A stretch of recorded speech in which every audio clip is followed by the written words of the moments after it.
Hi, it's Dr. Neil Schultz. This is Viewer Question Week at both BeautyRx and Derm TV. It's the third week of the month. Welcome to March BeautyRx Live, where on streaming video I'll answer your questions about BeautyRx products and related skincare issues. BeautyRx skincare products are the same patient-proven, award-winning products that have given my patients more beautiful, younger, and healthier-looking skin for over a decade. They address the ageless issues of color and texture, besides addressing, of course, lines and wrinkles. And they do it by stressing the daily use of three so very important categories of skincare products: sunscreens, exfoliants, and antioxidants. Because BeautyRx products are now available to everybody, not just to my patients, on BeautyRx Live, we're going to answer your questions about these products. And a lot of your questions and the feedback you give me in these sessions are so important in helping form changes that improve the products and continue the evolution of BeautyRx products. So without further ado, let's get started. If you want to ask a question, go to BeautyRxLive.com, and in the message box, just type in your question and I'll be happy to answer it. The first question comes from Cindy, and she asks, what's good for eye puffiness? Cindy, eye puffiness really depends on whether it's in the morning or during the day. A lot of people get puffiness early in the morning after they've slept, and cold compresses will usually help that go down.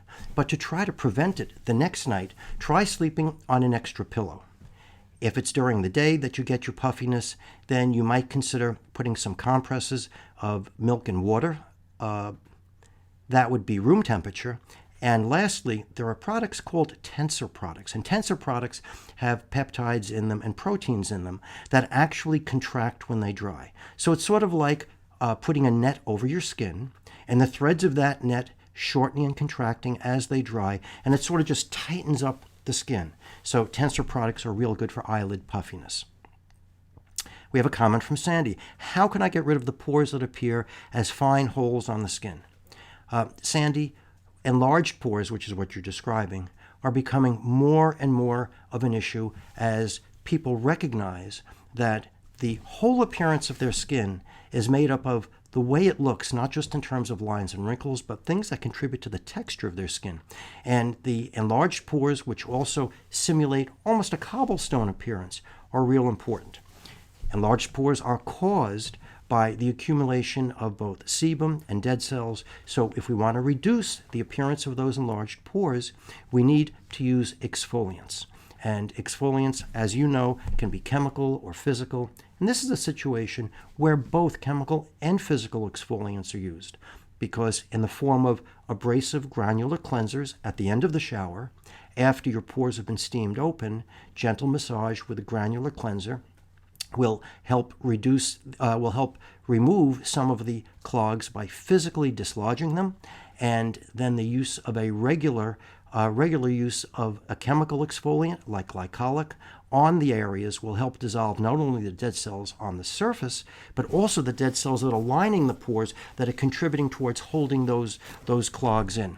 And there are many different types of chemical exfoliants, but as you know, I believe glycolic is the gold standard, and we have several BeautyRx skincare products that can address enlarged pores. I have a comment from Jasmine. Dear Dr. Schultz, ever since I moved to the States 3 years ago, I've noticed that my skin tone has become darker, at least 2 shades darker, and duller than it was in Asia. I assume UV here in the U.S. is stronger than in Asia. Not necessarily. It really depends on the latitude. I recently began to watch your videos and started to exfoliate and use sunscreen every day, rain or shine. I would love to regain my skin tone and color back. There are so many commercially available skincare lotions and creams with whitening effects, such as arbutin, hydroquinone, kojic acid. By the way, Jasmine, those are all good bleaches. Are they really effective in terms of whitening and brightening our faces? What do you recommend for people who want to have whiter face like I do? Jasmine, this really is a 3-part answer. Because first of all, if your skin has gotten darker, it's in part related to sun exposure as well as the accumulation of dead cells. So because you have skin that makes pigment very easily. We need to protect it from the sun because the sun can make darker pigment faster than we can get rid of it with our bleaches and exfoliants. And I believe that for this kind of a problem, chem-free sunscreens, the ones with zinc and titanium, such as the BeautyRx Chem-Free Solar Defense Cream, SPF 30, and also the Sheer SPF 50, are excellent because we need chem-free sunscreens. In addition, because the skin is dull and darker, both of those come from the accumulation of dead cells. So we need to use an exfoliant. And of course, I believe glycolic is the best exfoliant. And you start with an 8% product, skin type appropriate, cream if you have dry or normal skin, serum if you have acne prone or combination skin. And lastly, you do need to use an effective bleach. The ingredients that you mentioned are butane, kojic acid, hydroquinone. These are all good bleaching ingredients. Use products containing them twice a day. The BeautyRx Brightening Complex that I recommend for my patients doesn't contain those. Only contains arbutin, doesn't contain the other bleaches, but does contain 4 other peptides that are very, very effective non-hydroquinone bleaching products. But as far as I'm concerned, as long as you're using a routine of regular sun protection with chem-free and regular exfoliation and bleach, that should help you to regain both the texture and brightness of your skin, as well as to help reduce the darkened color. We have a comment from Tom, and he says, what can I do for shaving bumps? Tom, shaving bumps actually are caused by partially by ingrown hairs and also partially by dead cells that accumulate on the surface. So we need to use regular exfoliation for your shaving bumps, and regular exfoliation would have to be with a very light serum or lotion, preferably an 8% serum, which will help to remove some of the clogs on the surface that are helping keep the ingrown hairs, and also to make sure that you're not shaving too close, because if you're shaving too close, that fosters ingrown hairs, and ingrown hairs can contribute to shaving bumps. Lastly, shaving bumps also are caused to a certain extent by inflammation. So if you shave in the morning, you want to use an over-the-counter hydrocortisone product at bedtime, because if you don't, we won't be removing some of the redness from that. Let me just take a look at some questions from some of our other viewers.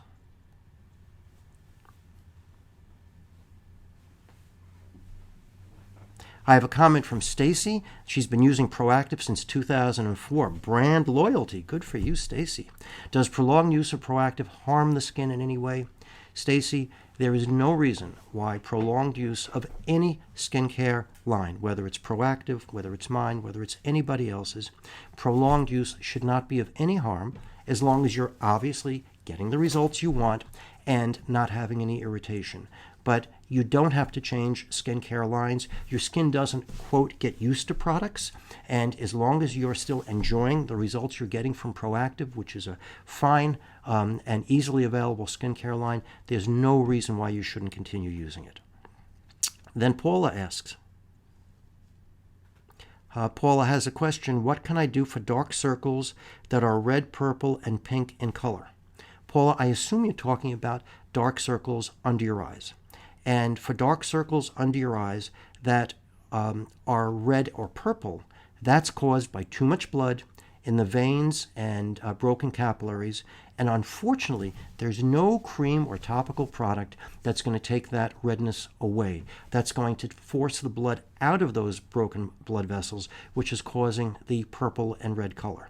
So in terms of all of the hues of reds, and you've named all of them, red, purple, and pink, which are caused by different types of enlarged blood vessels, the only thing you can do is destroy them with laser treatments, which are very effective, or cover them with makeup. And of course, we would want to use a foundation here, which is green tinted, because green is opposite from red on the color wheel, so it's a much more effective neutralizer of those red hues that you're seeing. But unfortunately, there is no skincare product that is going to take away on a permanent basis the problem you're describing, and that is the next hurrah in technology in the development of topical skincare products, a product that will permanently erase hues of reds, but it's not there yet.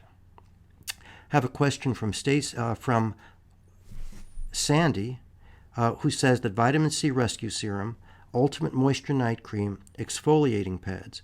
Can I use these 3 products together at night, and if yes, in what order? So first, Sandy, and these, of course, are all products that I know well because they are BeautyRx products.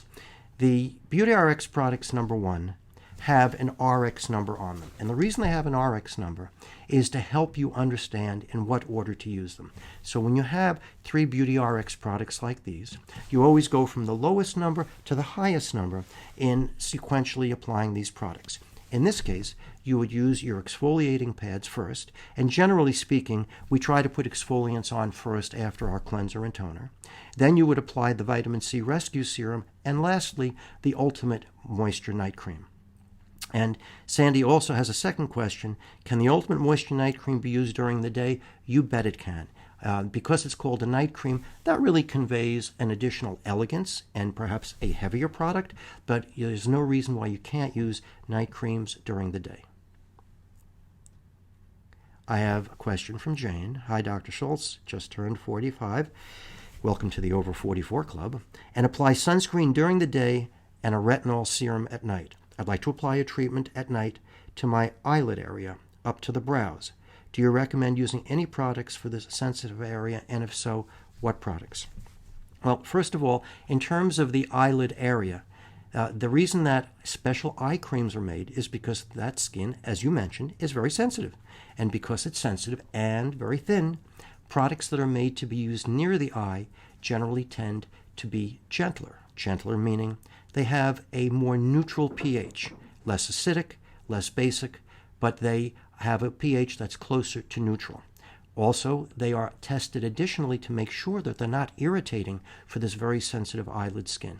So you can certainly be using moisturizers, you can be using peptide products to build collagen, you can be using tensor products to even firm and tighten the skin. And I recommend all of these. Use your actives before your moisturizers, so you would be using your tensor products to help take out fine lines and wrinkles on a temporary basis, or your peptide products to build collagen first, and then you'd be putting on your moisturizing creams, which are generally called, quote, eye creams.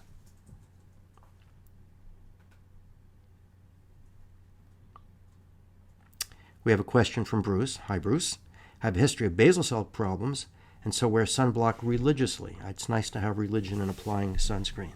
Is there something I can do to protect the skin under my full beard? What a great question. Number 1, Bruce, the skin under your beard gets the sun protection, of course, of the beard hairs, but as you recognize, I'm very happy about that, it's just not adequate. So you actually need to apply sunscreen to that skin. So here's the dilemma. You have a hair-bearing area and you want to get a sunscreen on. You can't use a cream.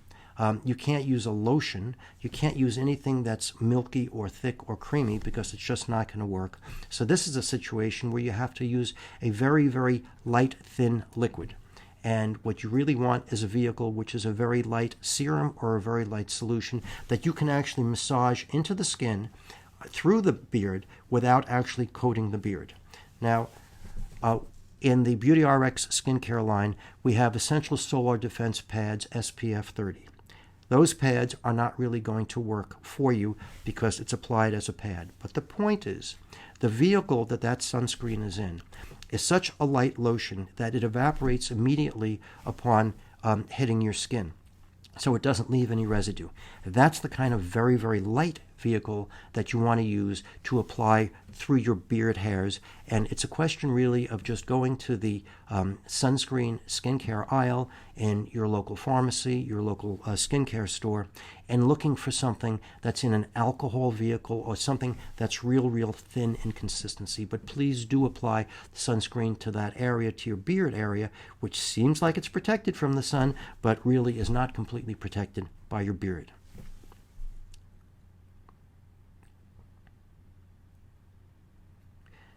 Question from Stacy. Why do some companies say to use their vitamin C in the morning, but you think it's best to use it at night?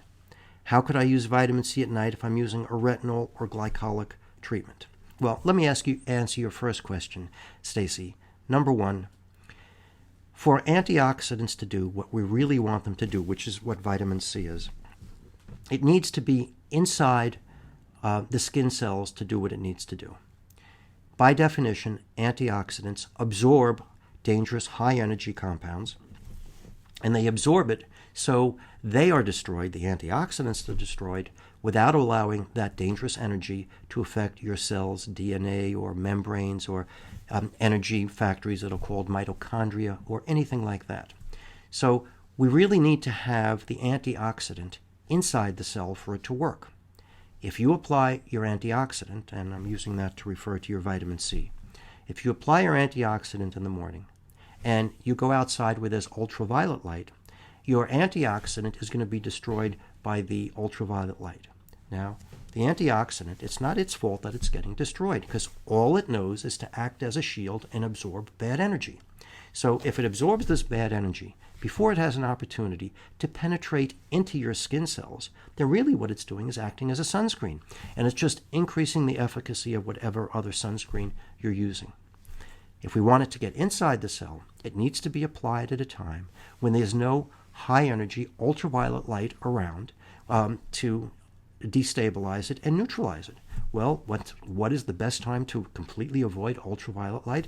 At nighttime, when there isn't any. So if you put your topical antioxidants on at nighttime before you go to sleep, it has 6 or 8 hours to penetrate into the skin, to get inside the skin cells. So it's in the right place and it's where you need it. So those free radicals, which discharge all that dangerous high energy inside your cells, can't cause either premature aging of your skin or even skin cancer, because the antioxidants, which are on station inside the cell, actually act as a sponge to absorb that bad energy. Your second question is, how would I use vitamin C at night if I'm also using a retinol or glycolic treatment? Well, very simply, if you're using a glycolic treatment, the glycolic treatment goes on first and your vitamin C goes on second. If you're using a retinol treatment, most probably, depending on the weight of the retinol product, I would think the retinol product is going to go on first and then your vitamin C on top of it. But the important thing here is that for the vitamin C to act as an antioxidant, it has to be given a chance to get inside the cell. So use it at bedtime. We have a question from Lisa. What's the best treatment to lessen the appearance of a linear, depressed facial scar on the chin area that healed without stitches?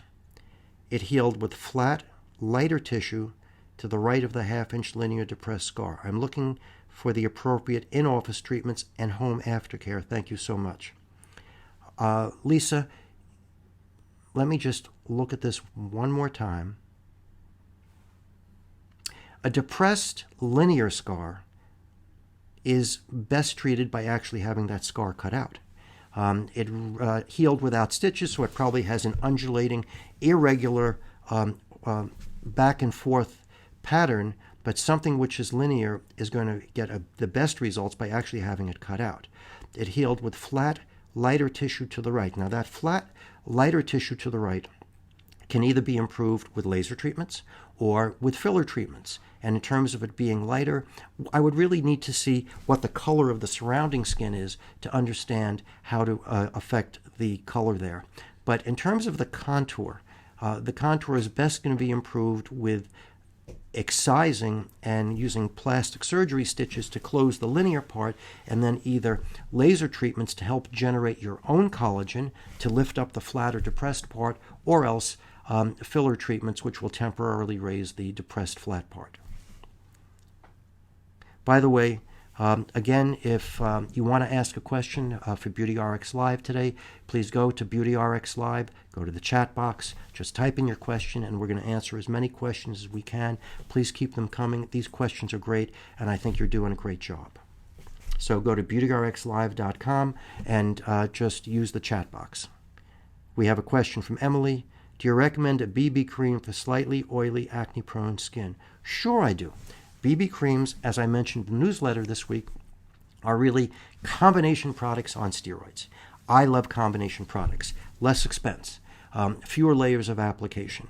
And BB creams, which really stand for Beauty Balm creams, are the ultimate in combination products So, number one, you have to find a BB cream that has the ingredients that serve the purposes that you want this combination product to serve.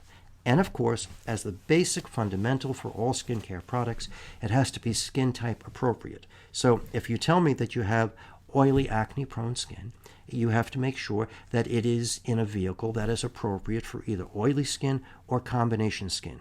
But the answer is yes, I do recommend BB creams. I love combination products, but find one that's appropriate for your problem and for your oily skin.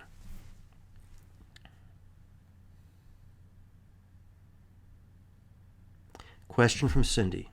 Does copper do anything in skincare products? You know, Cindy, I thought you said, does Cooper do anything in skincare products? And Cooper is the name of my golden retriever, so I got a little confused there. But copper in skincare products, well, copper is a very important element in the formation of melanin. So copper is a coenzyme that is part of the tyrosinase enzyme pathway that turns the precursors into the brown pigment melanin.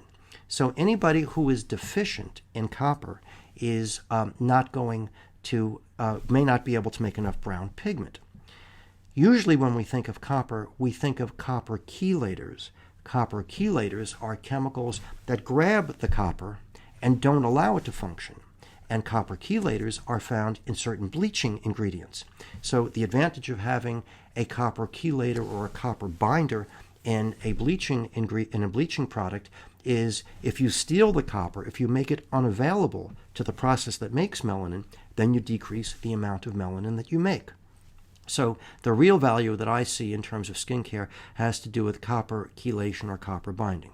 There are many different skincare products that recommend and use as an ingredient copper, and they are alleged to promote the synthesis of more collagen. And yes, you do need copper to make collagen, but having copper in a skincare ingredient, I don't think has ever been demonstrated to really effectively make enough clinically important collagen to make a difference.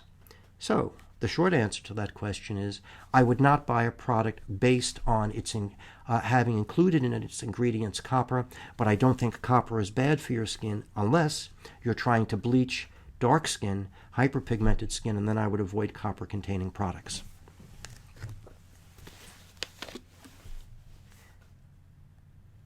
Victoria asks, can you be allergic to glycolic acid? What a great question.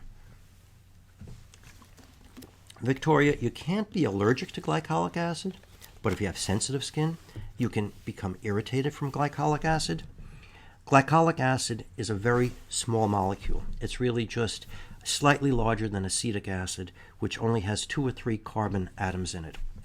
And the smaller a molecule is, the less apt you are to be able, anybody is, to be able to become allergic to it. So glycolic allergy, to the best of my knowledge, does not exist, but glycolic sensitivity certainly does. So in an interview that I did today for a magazine about sensitive skin, we were talking about how do we get effective exfoliation in sensitive skin. So people with sensitive skin are more apt to be irritated by things that don't irritate you and me. But the point is, with glycolic acid, for those people as an exfoliant, we use glycolics with a higher pH and buffered glycolics, which are the way I prepared all of the glycolics in BeautyRx skincare so as not to be irritating. So you can't be allergic, but you certainly can get a rash from it if your skin is sensitive and the glycolic is too strong or too acidic. And if you are having a problem with sensitivity to glycolic, either reduce the frequency with which you're using it, or reduce the amount that you're using, or reduce the concentration. But it's not an allergy. If you're having a problem, it's actually just irritation. We have a question from Lauren who says, is there a difference in fat-soluble vitamin C versus other forms used in serums and so on? It looks like the people who are asking questions today are practically chemists. I just love these questions, and they're really insightful questions. Because the surface of the epidermis is a lipid membrane, is a lipid barrier, in order to get things to penetrate into our epidermis, which is where we want to get the vitamin C to get past the epidermal barrier so it can get into the dermis, you need to be able to have it absorbed. Anything that is fat-soluble can much more easily penetrate the lipid membrane. So a fat-soluble form of vitamin C is absorbed better. And that's why I like tetrahexadecyl ascorbate, because it is an ester. It is fat-soluble. Now, methylsilanol ascorbate, which is another ingredient, vitamin C ingredient that I use in BeautyRx products, is both water and fat-soluble. So again, there's an advantage to fat-soluble forms as opposed to just taking plain vitamin C, which is ascorbic acid, and dissolving it in water and trying to convince it to penetrate into the epidermis. Very tough to do that, which is why it's very difficult to have just to take a vitamin C tablet, dissolve it in water, put it on your skin, and have it be an effective topical antioxidant. That's a question that comes up often with a lot of DIY home preparation products, and I try to explain to people that while it seems to make sense, it's probably not going to work because the fat-soluble or lipid-soluble products are absorbed so much better. Question from Michelle. My vitamin C cream is a magnesium ascorbyl phosphate, 20%. Well, that's MAP, Michelle, 20%. And is that a good type? You bet it is. Of the two that I mentioned, magnesium ascorbyl phosphate, or MAP, is my third favorite. So after methylsilanol ascorbate and tetrahexadecyl ascorbate, magnesium ascorbyl phosphate is my third choice. So that's a fine, fine form of vitamin C. Question from Simran. How do you get rid of body discoloration?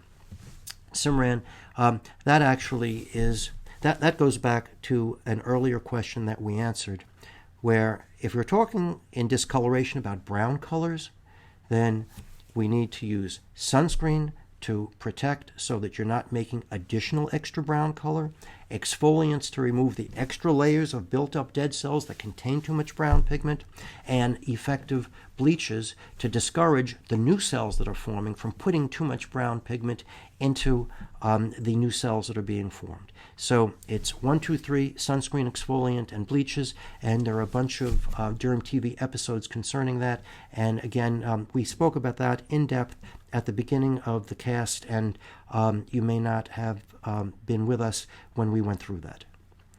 Question from Madison. What is good for shadows under the eyes? Shadows under the eyes actually are interesting because they come from two different things. They come from either a little bulge right over here, or else from a series of parallel fine lines of the lower lid. Both of these are caused by the fact that there is an uneven surface, and since most people see us in a vertical position, sitting up or standing up as I am now, and most of our light in the planet comes from above, anything that sticks out can create a shadow, just like horizontal Venetian blinds. If they're all flat and parallel and sun comes from above, you see little shadows below each one. So the question is, how do we get rid of those shadows? Well, the way you do that is by correcting the difference in contour between the high point above and the low point below it. So with the bulge, we use filler treatments to fill in the trough, which is right over here, that has occurred as a result of loss of fat, and by filling in the trough here and bringing it up to the level of the bulge, you erase the shadow. If you have a series of fine parallel lines, then we need to actually fill in those troughs, but they're too fine to fill in with filler injections. So the way we accomplish that is by doing laser treatments that actually stimulate your own fibroblasts to make your own collagen and to fill it in.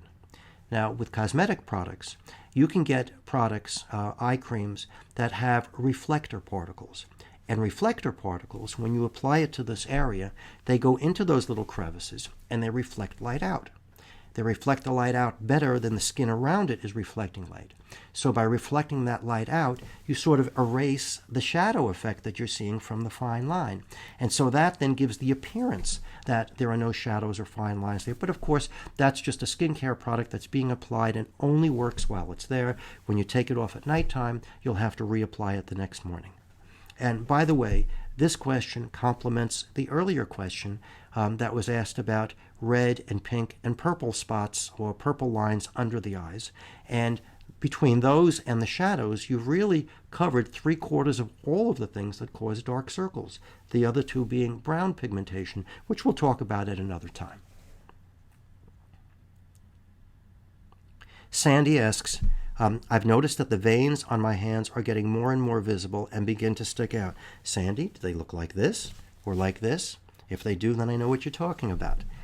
I'm 24. Well, Sandy, I'm 64, so I have a reason to have different veins that you do. With a normal BMI, which is body metabolic index, meaning that her metabolism is normal. Is it a bad sign? Can it spread to other areas? No, it's not a bad sign. I would probably say that you're probably lean. You're probably not fat. And one of the ways that our body deals with temperature regulation is by bringing hot blood from the inside of our body. That blood is 98.6 degrees Fahrenheit, to the surface of our body, which is about 85 to 90 degrees. And by bringing that hot blood up, it actually dissipates heat. So when we're overheated, these veins start to bulge. Well, anytime you're in a warm environment, those veins are going to look worse. When you're in a cold environment, to hold your heat in, those veins will collapse a little bit. But there's nothing wrong with you by having those veins. They're not going to spread. This is not contagious. It's not an infection. They may get slightly worse over the next 4 decades, but it's not going to happen in a hurry. And there are cosmetic treatments that can help reduce the appearance of those veins, either by actually shrinking the veins with injections like sclerotherapy does for spider veins on your legs, or by actually putting in filler treatments in between the veins to bring the level of the skin up that's between those bulging veins. But you have nothing to worry about, and it's perfectly normal. Jimmy asks, are glycolic face washes just as effective as glycolic peels? So important, Jimmy. And at what percentage should my face wash be? The problem, Jimmy, with glycolic face washes, which is the reason that there are none in BeautyRx skincare, is there's not enough contact time of the facial wash on your skin. So normally when you wash your face, you massage your cleanser in for 20-30 seconds, maybe a minute if you're overdoing it, and then you rinse it off. The glycolic is not going to have enough contact time to be effective, and because you're using water with that, you're even diluting and neutralizing the glycolic. So I don't recommend glycolic face washes. There is no particular concentration I would tell you to get, and in general, I think the glycolic face washes were created in response to demand by consumers who recognized the great effect that glycolic had in creams and pads and lotions and said, okay, if it's good for this, why can't we have it in cleansers? But it's just not really going to be an effective exfoliant, and I recommend using regular glycolic products at bedtime for your regular exfoliation. I have a question from Barbara. Hi, sunscreen is a must. Sure is. But is an SPF of 15 good for anything? Let's start with that. An SPF of 15 actually gives you between 88 and 90% protection from the damaging UV rays. And anything that's between 88 and 90% is really effective. But the trick here is you can't just put it on once in the morning. If you're active, it's got to be reapplied every time you swim, every time you sweat, and every 2 to 3 hours if you're outdoor and active, not if you're in your office working with makeup on, but it needs to be reapplied to give you that 88 to 90% protection from UVB. Barbara's question continues. Also, I heard that you need to wear sunscreen if you work in front of a computer. Barbara, I don't believe that it's necessary to wear sunscreen if you work in front of a computer, but I think it's necessary to wear sunscreen every day. And if you're wearing it every day, then you'll have it on when you're in front of your computer. Can indoor lights really produce UV rays that munch? Well, I guess munching means damage the skin. And there probably is a certain amount of UVA light that can be released by certain fluorescent light bulbs, but I don't believe it's enough to damage your skin. And again, I'm going to hope that everybody is putting on sunscreen 365 days a year, whether it's rain or shine, cloudy or even snowing, because a certain amount of UVA rays do get through that cloud cover, and damage from UV, whether it's A or B, is cumulative. Every minute counts. There's a meter running in your skin, so please wear your sunscreen every day. And if you do, it'll be there when those fluorescent lights are on, and it'll be there when you're in front of your computer screen. I have a question from Kathy, who asks, what is the strongest over-the-counter deodorant that you would suggest. And I believe that the brand Certain Dry makes the strongest aluminum concentration that's over the counter. There are prescriptions for very effective topical sunscreens called Drysol, and Drysol is an even higher concentration, but that's by prescription, which you get from your doctor. But in terms of over-the-counter, try Certain Dry. Now, a very effective antiperspirant, I find, is made by Arid, and they make a spray antiperspirant which is called Arid Extra Dry Spray, and I would also recommend trying that because a lot of my patients who've had problems that they couldn't bring under control have found very good results with that product.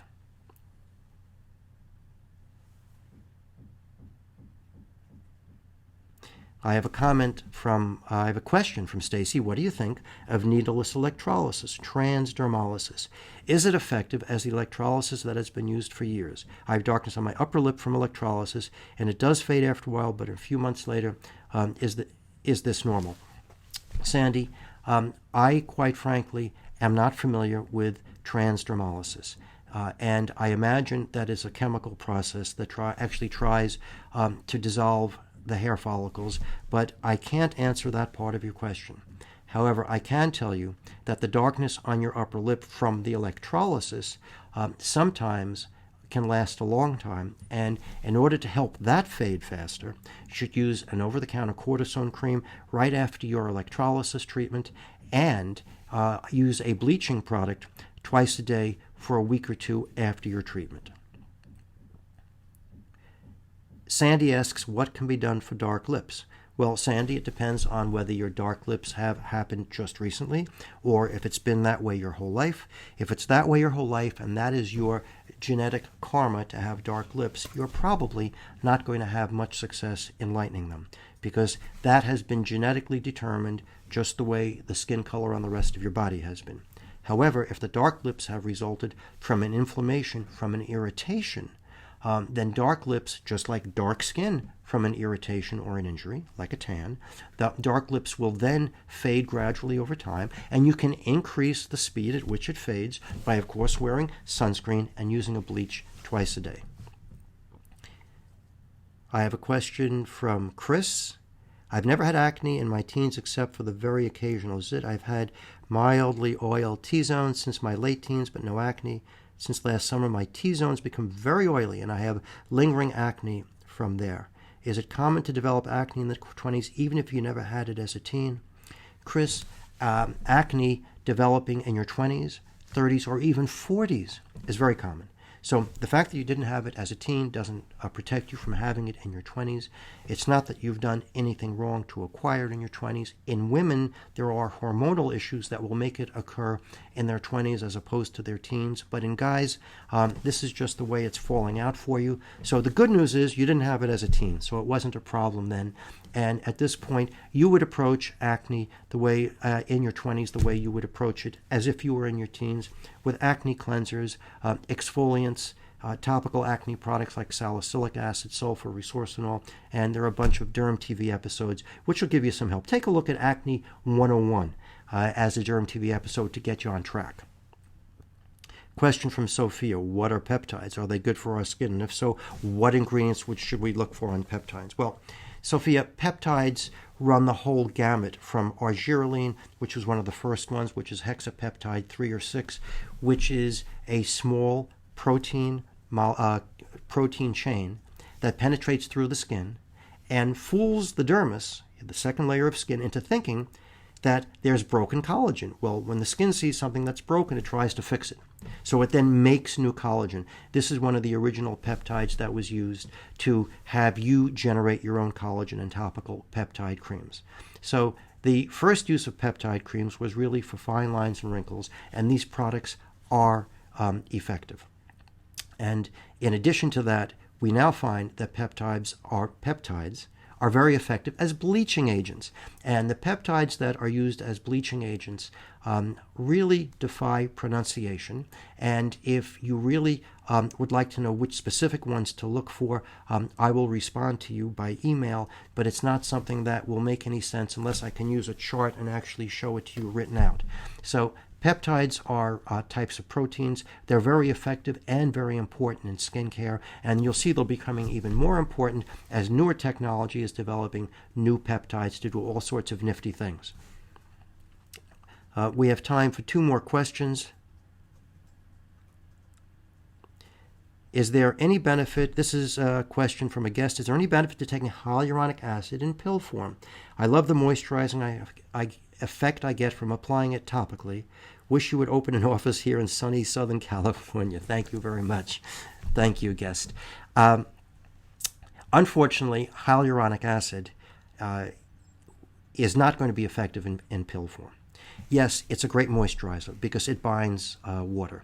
It's a great filler material, and we use it in filler materials that we inject into the skin, because after it's injected into the skin and causes and replaces some of the volume lost by lost fat, it then absorbs water inside the skin, so it even expands more.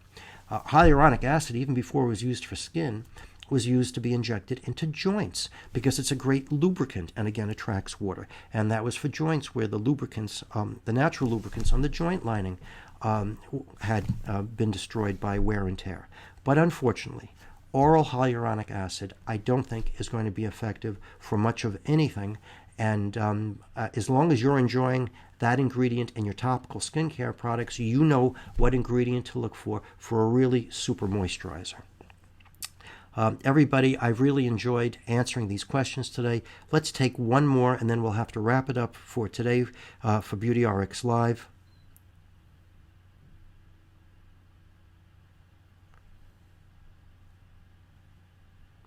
And here's a question from a guest. Hi, Dr. Schultz. My problem is yellow skin. People keep asking me if I have anemia while I'm absolutely healthy. So what can I do to get rid of it? And what's the best way to remove facial hair without irritating the skin? Is there anything I can use afterwards? Well, let's answer the second question first. In terms of getting rid of facial hair without irritating the skin, my favorite method of hair removal, which is permanent, is by laser hair removal, which can only be done and is only effective if the color of the hair is darker than the color of the skin. If you have white or gray hair, laser hair removal won't work. But assuming that your hair color is darker, by all means, laser hair removal is the safest way. Obviously, shaving is safe, but it can cause some irritation. If you're using chemical depilatories, make sure you test that chemical on an area just in front of your ear, as directed by the directions, to make sure that it's not irritating to you. The one process of hair removal that I discourage everybody from doing is anything that plucks the hairs out, whether it's waxing or literally plucking or threading, because that will set you up for ingrown hairs, and that creates all sorts of problems. In terms of your yellow skin, it really depends on what you consider to be yellow skin. But the most common cause of yellow skin is from people who eat an excessive amount of carrots or tomatoes or other products that contain the chemicals that contain carotene, and that can make your skin look yellow. The difference between that and jaundice is that the high carotene levels that cause yellow skin from those vegetables does not affect the white of your eye. So if you're healthy and there's nothing wrong with your liver and the yellow isn't from jaundice, and if there's no yellow in the white of your eye, think about the amount of carotene that you're absorbing and that you're eating in the terms of tomatoes, carrots, and similar other vegetables. Everybody, thank you for your really great questions. Again, your questions form the basis of so many Derm TV episodes. Your questions and feedback are so important that in forming my reactions to improve skincare products. Viewer Question Week is the third week of every month. We do one episode with questions from our YouTube viewers, one episode with questions from our DermTV.com viewers, and of course we do this live streaming video the third Wednesday of every month. Everybody, thank you very much and have a wonderful day.